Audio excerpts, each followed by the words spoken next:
And here we go. All right. Thank you, Sarah. Great. Thank you, Beth. Excited to be here. As Beth said, I'm Sarah Jose. I am the Project Wild Coordinator for Texas Parks and Wildlife Department. I have been in this role for almost 2 years. Before that, I managed a community nature center in Corpus Christi, Texas, where I live. So you'll see several pictures in this presentation from our nature center, where we used to teach Growing Up Wild as a program to ages 3 to 7 with their parents. But talking to you about what this program is, how you can access it, ways it will serve as a resource for you. So excited to be here this morning. So what is Growing Up Wild? If you're not familiar, it is a curriculum guide with 27 activities that introduce our youngest learners, again, children ages 3 to 7, to wildlife and wildlife concepts. This is published nationally by the Association of Fish and Wildlife Agencies and then distributed here in Texas through TPWD and our network of volunteer facilitators. So this is a part of a larger program, Project Wild. Maybe you've heard of Aquatic Wild or Flying Wild, all very similar related curriculums. And this particular one is also correlated to the National Association for Education of Young Children standards and the Head Start domains.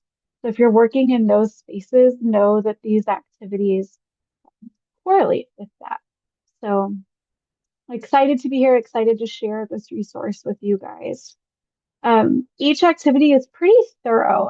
Growing Up Wild does look a little different than our other Project Wilds.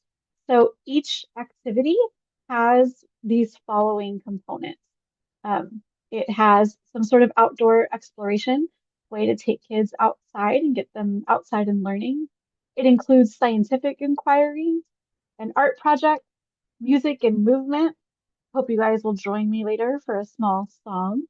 Reading and math, healthy me connections. So talking about snacks and again, that physical movement, and then often some sort of conservation activity, whether it's learning about recycling or planting native plants.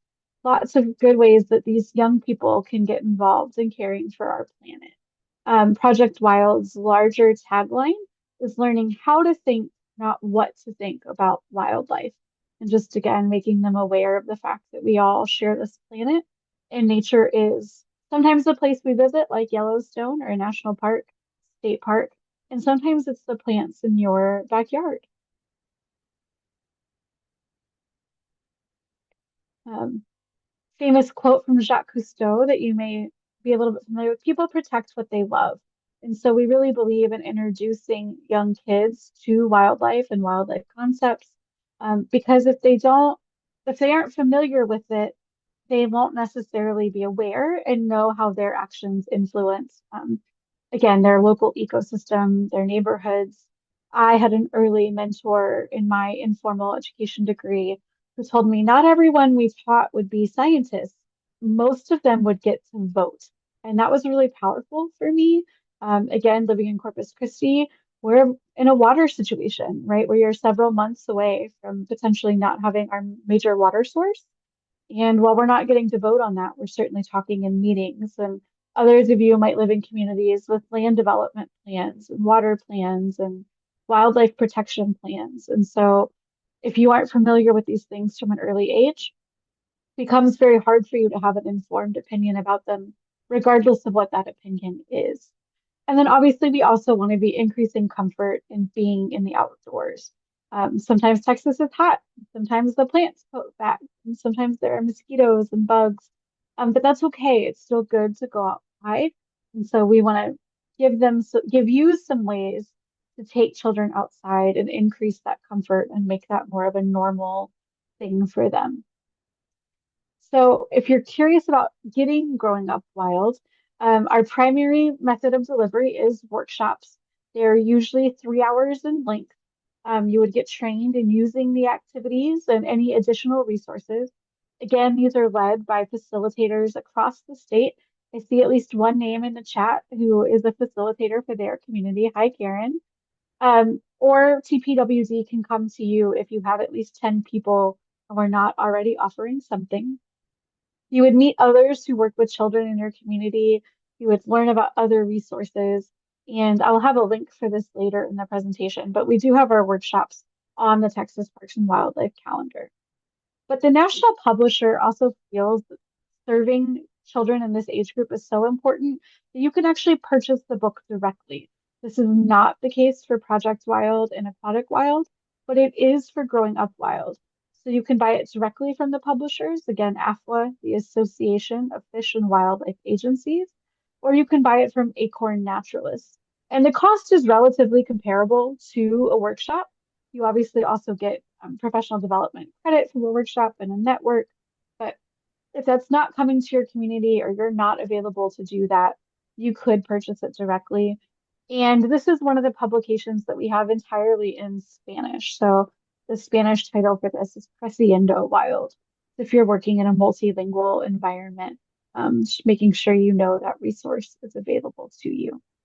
And so what I want to share today is at least two activities from the book, give you a chance to see. Unfortunately, we're not going outside, but we will be here and we'll talk through how to do some of these. And the first one is first impressions. This is in Growing Up Wild, but also in the larger K through 12 Project Wild guide. For our youngers, it's helping them learn to verbalize their emotions and their feelings. It's a way to introduce different animals and wildlife. The animals in this for Growing Up Wild are suggested.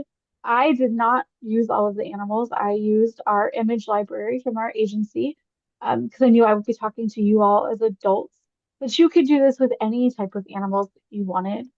And the idea is I'll share some photos in a minute, and you're gonna give me your initial gut response to them. And then we'll share some information and potentially maybe you have the wrong idea about some animals.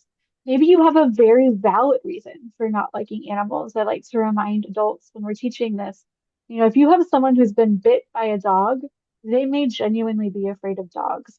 And we don't need to correct them by saying how many people don't get bit by dogs every year.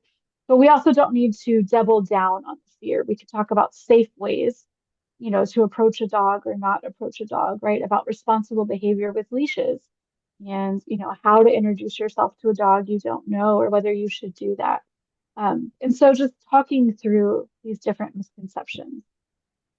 So what I'd like you to do in a moment is I will put up a picture and I'd love for you to go over into the chat and use the emoji keyboard to share your initial reaction to the animal photo shared. I'll give a few seconds for those to come through, and then we'll move to our next screen with some fun facts. And if it changes your emoji for good or bad, maybe you learned something and you're like, that actually makes it worse. No, thank you. That was kind of a gross fact. Or, ooh, maybe I would give more distance to that than I thought I would. Um, Share a changed reaction. It maybe your reaction is exactly the same as it was to start. But I love this picture with this little girl because although she's not currently touching this fish, you can tell by the grass attached to it. It was pretty slimy. I'm sure at some point it was flopping around, but she is absolutely delighted to have this fish on a line here and have learned to fish. And so, again, we don't all have the same response to animals, and this is a chance for your student and young people to share. So if you haven't found that emoji keyboard, I see Trish is already practicing. It's down at the bottom of the chat under message everyone next to the T for text. There's a little smiley face and it will bring up more reactions than you even realize. So we're going to get started. Here is our first animal. So share your reaction to my little friend here.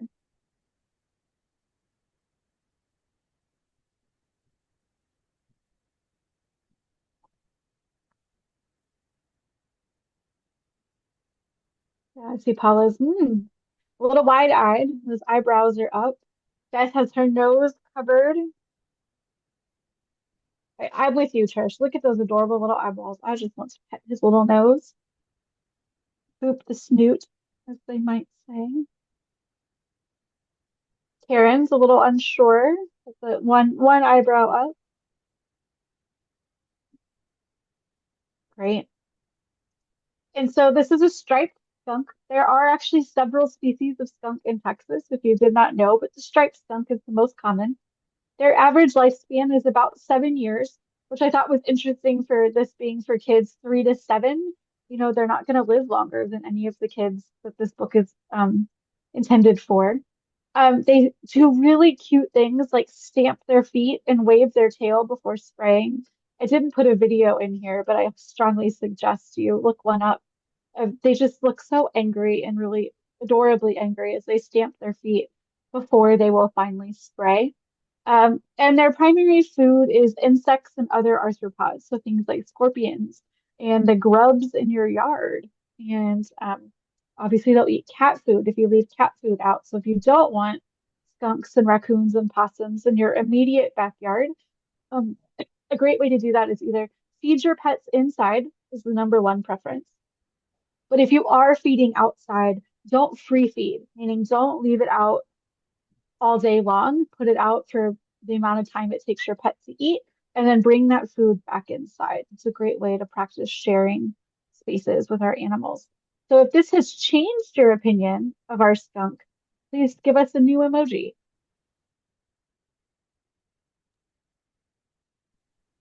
Maybe it's the same.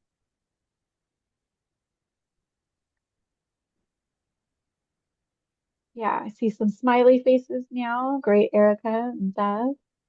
And again, it does not have to change. We want to remind anyone we do this activity with, adults or children, that you are allowed to have the same opinion when you're done. Um, but we want it now to be an informed opinion. Great. Here's picture number 2. This is a green lynx spider. It's a nice up close photo here. You can see the chelicerae or fangs, the multiple eyes, some nice hairy legs, brilliant shade of green, but the polka dots. How are we feeling about our spider?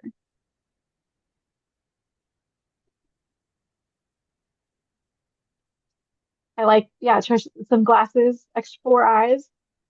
Nice. The little mustache for the hairs. Great. Ooh, Beth wants a closer look. Nice magnifying glass. Love it.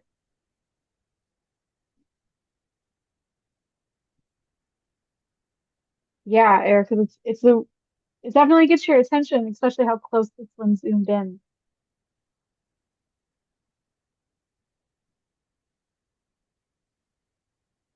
Perfect. Thank you. So our green lynx spider, here's a little more zoomed out. Karen, I'm with you. It's a beautiful spider. They're a pretty common garden spider, especially in my part of the state in South Texas, Corpus Christi. They are this beautiful shade of green. They are called lynx spiders, like the cat, because they do hunt outside of a web. So they live in plants and flowers and eat other insects. They are not likely to bite you, and those jaws actually could most likely not pierce your skin. They are usually less than an inch long, the body, with the legs, maybe an inch, inch and a half, but these are not giant spiders. And they chase down their prey, but again, things that are much smaller than them. So we have another bug eater, a good mosquito eater, grasshopper eater. But they are this brilliant shade of green. And I just think they're kind of cool. So, anybody change their opinion, especially now that you can see the whole thing and you're not quite so up and personal? Or maybe, again, you're like, no, it weirds me out that it chases things and it doesn't have a web. So, using some emojis, how are we feeling about our spider?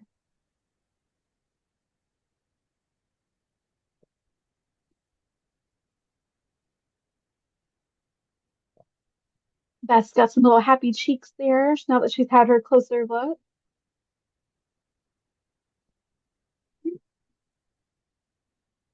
Great. I'll survive. It's okay. Again, the point is not to change your mind. You might still be like, this thing is just weird, and that's okay. All right, now for a personal favorite, black-tailed prairie dog.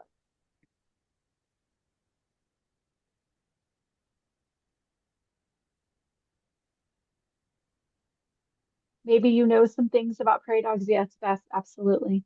Um, they are not common in the pet trade, but they are in the pet trade here in Texas.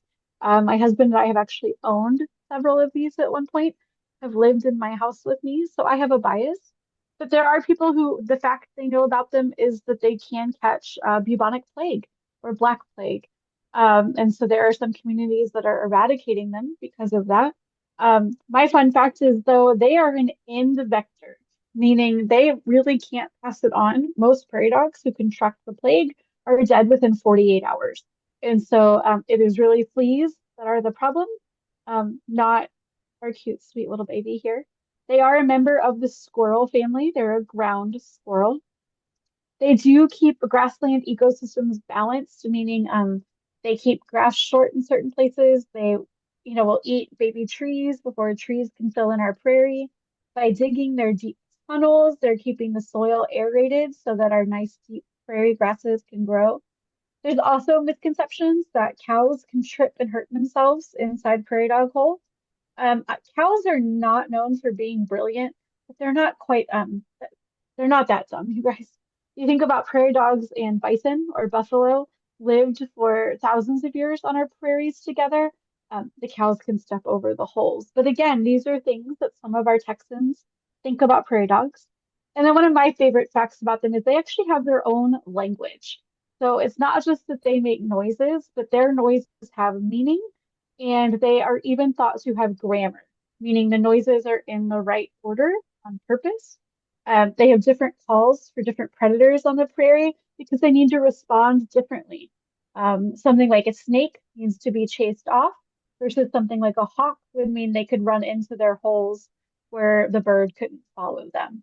So just really cool, smart little things that are keystone species in a grassland prairie.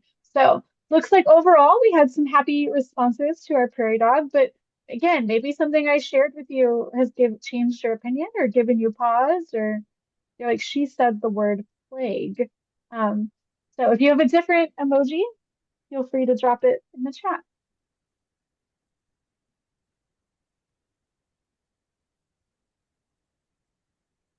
Yeah, Karen, they're rock stars. I love the starry eyes. They're just cool little dudes. All right, we have one more animal. Here's our alligator snapping turtle, prehistoric looking. And again, all of these images are from Texas. They are out of the Texas Parks and Wildlife image gallery. The nature center I worked at, we had a diamondback terrapin in our aquarium. This is a small turtle that lives in brackish water, meaning the mix of fresh and salt water. And I would say 80% of people who didn't know what our turtle was assumed it was a snapping turtle. People really do think all aquatic turtles are snapping turtles. And while all aquatic turtles have beaks and most could bite, they are not all snapping turtles. But yeah, definitely some responses. I love this little prehistoric dude. It is an animal that so many of us are familiar with in name, but not everyone has seen because they had no idea our turtle was not this guy. Um, so a nice variety of responses here. Like Trisha's maybe curious about it. Yeah, it's so weird looking. Like I would want to know more as well. So this is the one image that's not from our image gallery. We didn't have one of it underwater, but I thought this was just such a cool photo to show how they lie in wait. That they really aren't chasing things. They are the opposite of our lynx spider. They are trying to blend in to the bottom of their pond or river, and this one has its mouth closed, but if their mouth was open, you would see that the tongue looks like a worm and they wiggle it in the water to get a fish to swim in to try to eat the worm. And then they reach out, rapidly shut their mouth closed around that fish. They are a large turtle for being freshwater. Adult males, the average is between 155 and 175 pounds. There's at least one that's been documented over 200 pounds. And there's a historical record of one potentially being 400, but there's no way to sort of verify that record. So I would say about 200, but usually in the 150 to 175. So that's a big turtle, right? That's the weight of some adults. In the wild, it's thought they live between 11 to 40 years, but in captivity, they can live up to 70 years. So long lived, again, opposite of our animal we started with, our skunk, living 10 times as long. But they really do just want to stay in water. About the only time they come out is to lay eggs. or if their pond/river area has dried up. And so they're not known for being on land very often. And while they might accidentally bite a toe, again, they're not chasing you down. So I know they have kind of a fearsome reputation. They do have a very strong jaw, very quick reflexes, but unless you are a fish, you are not on the menu. So I saw again a variety of responses from Lindsay and Sean. Looks real happy about our cute little moss-covered turtle here. But anybody have a change of a feeling after we've learned about our snapping turtle? Great. Awesome, Beth. Trish is wide-eyed. Yeah, like they're so cool. They're prehistoric. They're really big. They're just really interesting. So one of the other ways, so I got some information from some Googling, some of my own knowledge I have about wildlife. Again, I managed a nature center. My background is in marine biology. I just watched a lot of Discovery Channel as a kid. So these are some facts I knew and some I looked up. But another way you could share some more information with your students is children's books. In the Growing Up Wild curriculum, each activity has several suggested books. Just a note that some are out of print, so don't do a last minute plan there. But for this activity, again, I picked my own animals for first impressions, and you can go and add books. So here are some books I found about the animals that we talked about. Skunk Skedaddle, about the skunk who's helping out her neighborhood. The Very Busy Spider, obviously, that's a spider who does build a web, so a little different than our lynx spider, but a good book by Eric Carle for our really littles. I cannot wait to go find The Great Fuzz Frenzy. This was not a book that was familiar to me before I put this together, but it's about prairie dogs and a tennis ball that rolls into their tunnel. And they try to figure out what they're going to do about it. Can't wait. I need to go read this. And then Men of the Mississippi is about an alligator snapping turtle born in the upper Mississippi who eventually makes their way to the Gulf. And so, again, a good way to talk about home range. And then you could do this activity instead of me sharing facts, right? You could have your students share after they've read the story. Ways this might look in your classroom, you might use pictures on a screen. You could use the, pictures you printed out. We used to do this with paper plates. We would decorate one side of a paper plate with a happy face and one with a face that was either sad or uncomfortable. Have students hold up their plate and flip it back and forth.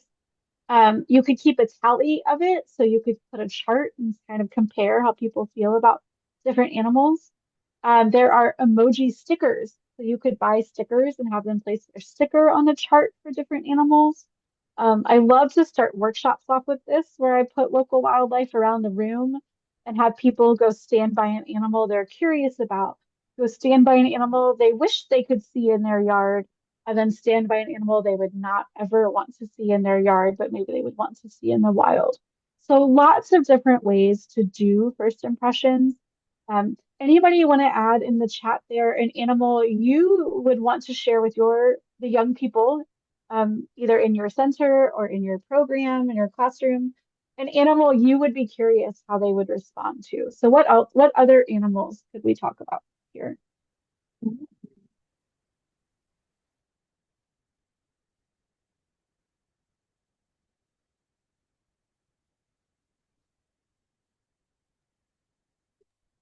Yeah, carrot snakes are a good one. I have my own personal discomfort with snakes. They're a really important part of the ecosystem, but I didn't really want one on my screen on a Saturday morning. Porcupine, yeah, Trish, that would be great. And I think there are a lot of students who don't know there are North American porcupines, and they live in Texas. Alligators was actually one I started with, and then I swapped to the snapping turtle, but I started with alligators, so that's a great one, Paula. Good, some great examples. So that was our first activity, or part of it. Again, there would be a math component, there would be a snack component, but that's just one idea.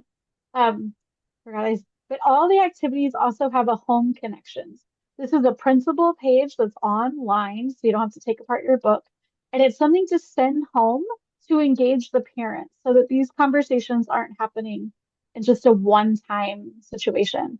So these, regardless of whether you have the English version or the Spanish version of the book, are in both languages on one form. Um, the pages look like a long house. I just chopped it up so that I could have it in a way you could read it on this screen. And so you could see for first impressions it's saying, find out your child's favorite animal and then share yours. What do they like about it? And then there's this encouragement to learn something new about an animal that maybe you have a fear about, and getting parents and adults to think about how their reactions to animals might influence how their children think about it. This is pretty common. Again, at that nature center I worked at, we had a room with a large snake in it. The snake was contained, it was in a cage. There were several adults who would not walk into that space. And sometimes their kids would go without them, and sometimes their kids wouldn't go because their adult wouldn't go. And so it's good to be cautious. It's good to be aware of what you're doing.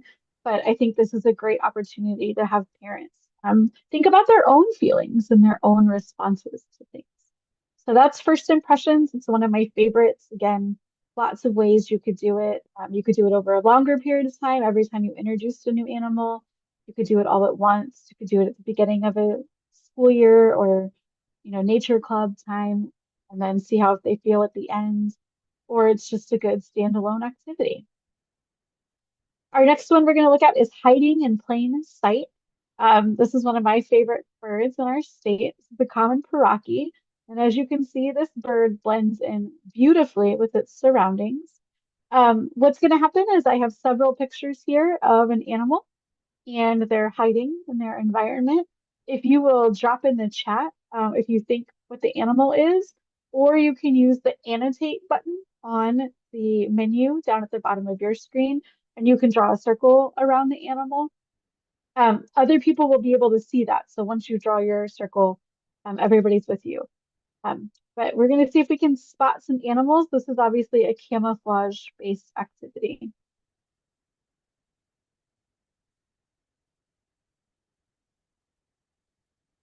Yes, so there is a cheetah in this photo.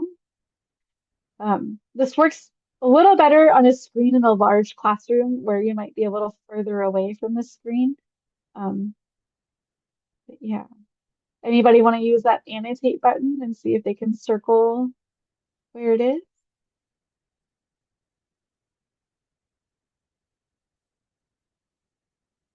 Yep, there we go. Very good. Beth and Erica have found it. Thank you. Yes, confirming. So here's our cheetah in the grass. And so we might not think about spots blending in with straight up and down grass, but you can see how that has blended in really well for us. Um, all right, and then you may have to clear off your annotations, but here's our next one. This one is really zoomed in, so it's pretty easy to spot, but um, definitely would be great camouflage at a further distance.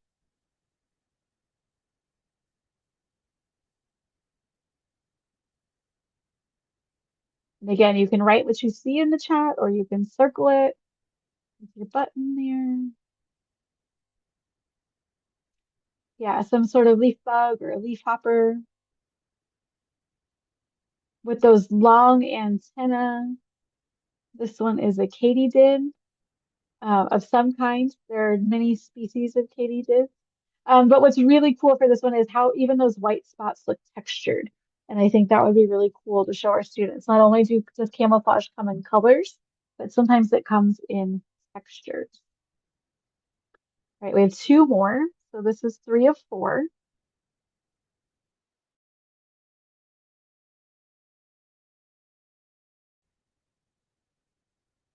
Yes, Erica, there's a moth here.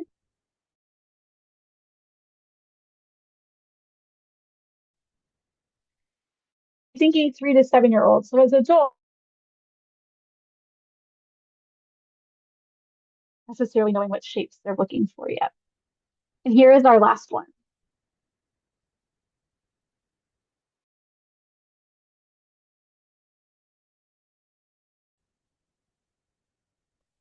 Yeah.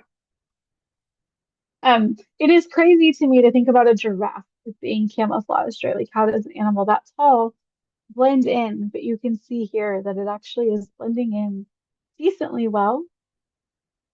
with his habitat. So there it is, kind of blending in with the trees. Those spots are breaking up its shape. Um, and so lots of good stuff there. This one also comes with a song. And while we are at almost Thanksgiving, right after Thanksgiving is Christmas, I would love if you are able to come off mute and have a microphone. I don't love to sing alone, but I do think kids love to sing. Most of us know the tune to Jingle Bells. So we are gonna sing the camouflage song together. So again, if you are able to unmute, go ahead and do that. I will get us started. And we are just gonna go through our song once together. So to the tune of Jingle Bells. Camouflage, Camouflage, camouflage, camouflage, colors, clouds, or stripes or stripes, stripes, helps protect helps the us protect animals, all animals. different We're types. super tight. Camouflage, Camouflage, camouflage, helps them camouflage, night or helps them day, or night. hide away from Hide away from predators, predators, so they so won't they be won't be prey. prey. Prey. Hey, Hey, camouflage, camouflage, camouflage. camouflage, better watch your Better back. watch your back. Predators will Predators use will it use it too, too, then they can and they attack. can attack. Awesome. Thank you. So Karen, I heard you join in there for a little bit and I saw a few people come off mute. Appreciate that. But again, there's a song for every activity to help young people just continue to think through these things.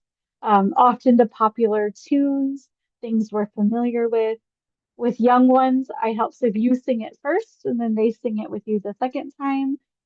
If you are able to put musical instruments into your classroom, this is a great way and time to do that. I had a colleague who played guitar, so he would often play the songs. If you're doing this with parents, you could print off the lyrics so they have it and could take it home. But everyone has at least one song, some have more than one. Some other parts of hiding in plain sight, it's not just looking at animals on a screen and finding them. You can have students hide puppets, stuffed animals, these little plastic animal toys. Either the adults could hide it and children could go find it, or you could have some of the kids hide it and then one kid find it. There's another version using large stuffed animals where you hide them where they are in sight of them. So you would tie a bandana around someone, hide them, and they need to stay in place and see what they can spot. And it's starting to talk about this idea that animals want to keep their eye on a predator because if they don't know where the predator is, they don't know how to avoid it. And so, how in plain sight can we get hiding? If you work with slightly older kids, you could cut out shapes. I've seen it done with butterflies, I've seen it done with general bugs, and then they would color in that potentially in very unnatural ways so that they blend into your classroom. So if you have different colored wallpaper or a colored wall, maybe they could make it. I've seen some really talented ones done like where they blend in with a poster. Again, then you tape them up on the wall, see if you can spot the others.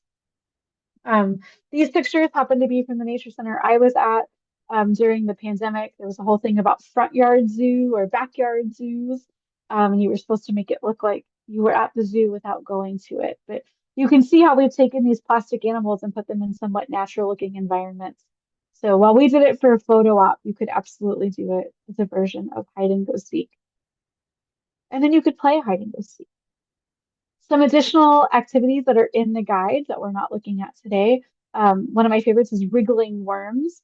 They do a gummy worm dissection, explore a gummy worm first, looking at segments, also tasting, looking at flavors, and then exploring a real worm. We wouldn't want to dissect a real worm likely with this age. You could just get live worms, especially if you have a compost pile or if you are near a place that does lots of fishing. If your facility has chickens or box turtles, you can always feed the worms to the animals afterwards. But just this chance to watch worms wiggle around, to put them next to a ruler and see how far they can stretch out, letting the worms stretch themselves out, not us pulling on the worms. But you could certainly pull on a gummy worm and see how far you could stretch it. Ants on Parade talks about taking out little dishes of different kinds of food and seeing if our ants, which one they prefer. but also just counting, right? How many ants were on the cracker? How many ants were on the Fritos corn chip? How many went to a slice of orange? Lots of different types of food. And then what's wild? Comparing wild and domestic animals. There's some storyboard stuff, whether you have a magnet board or a felt board, and it walks through the day in the life of a dog in a park and a squirrel in a park. So lots of good stuff happening in Growing Up Wild. Um, didn't have a ton that, for us as a large group, but again, here is our link for getting access to Project Wild and at the state level. And then at the national level, this is where you would find those take-home pages and our student pages. And happy again to talk to anybody about workshops. I'm going to put my email in the chat as well, although it's here on the screen. So again, you can use our calendar to look for a workshop near you in your community. Or you can reach out to me if there isn't one and we can talk about scheduling one. We do workshops that are open to the public and we do workshops for that are closed. So if you run a facility or work in a school where you have 10 or more people, we can bring someone to you and do a training in-house for your organization. And excited to get this book out in the world, getting people using it. And happy to hear your ideas about how you might incorporate this into your spaces and happy to answer any questions. I haven't seen any come up in the chat yet, but maybe you've been holding on to them.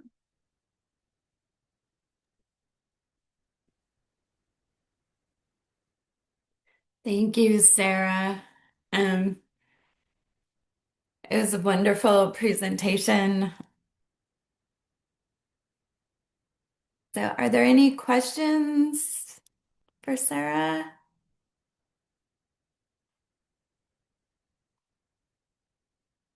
Yeah. Talk a little bit about the alignment um, with NACI or with TRS or. Yeah, so again, within those activities, each one has the alignments built out, and I did not bring mine with me today, and I'm regretting that I don't have my copy. I'm at a workshop away from my standard office, but each activity shares how it is aligned. What I am working on is pulling up a sample activity. Here we go. Share my screen. So this is a sample off the website. And so you can see here that those Head Start outcomes and the NACI accreditations are listed right there, front and center. These don't expect you to be an expert. So while I knew things about this, you can see there's some quick facts. There should be enough here to get you started, whether this is something you're comfortable with or not. Here's those fish book, like, so this is fishing. So you can see there are several fiction and non-fiction books. A little glossary, words that hopefully your students might know by the end of the activity. Any materials you needed. This one would have you go magnet fishing. Here's the take me outside. So although you could magnet fish inside, right? This has fish tag. So talking about different ways to play tag. A look at the healthy me talks about breathing, right? How do we get air? How do fish get air? How do we know our air is clean and safe to breathe? Helping hands. So how can you help fish? There's that conservation piece. Some mighty math, right? Measuring, counting fish in a school. Our art project for this one is fish prints. You can use real fish or rubber fish replicas. The home connections we talked about, again, getting our parents engaged, places to go visit, music and movement, some center suggestions. Um, Here, the snack for this one is really one of my favorites, using, stick pretzels to go fishing for goldfish, with cream cheese or peanut butter if that's something that's safe in your space. I know peanut butter is not in many spaces, but again, something like a cream cheese or a hummus would certainly work. So you can get a feel for how this is set up. And so when you come to a workshop and or purchase the guide, again, you leave with a book of 27 of these activities. No. I love and appreciate it because you can do this over several days. Fish could, it doesn't have to be a one and done or it's a 10-minute thing.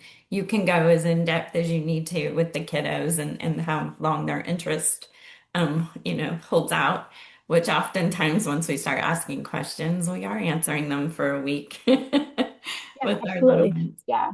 You can keep doing the same thing. You can stretch out the pieces. I love that there's big pieces to it. That's a big central activity, but then there are other small extensions.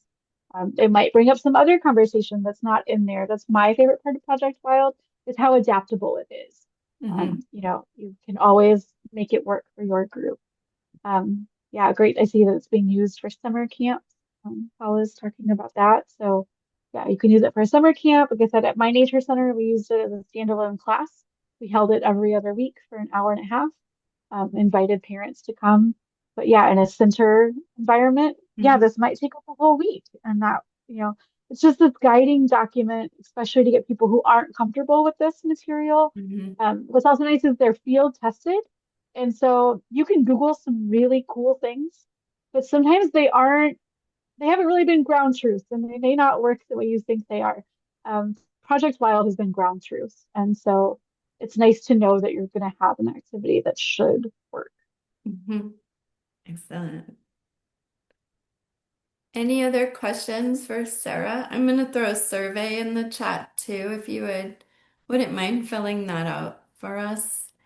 Um, and if you have any topics or anything else that you would like us to do, put those in the survey too. We are good at seeking out presenters to match the topics that we all want to hear. So, um, anything else today? Yeah, well, just a kind of a last call. Our summit is a week away.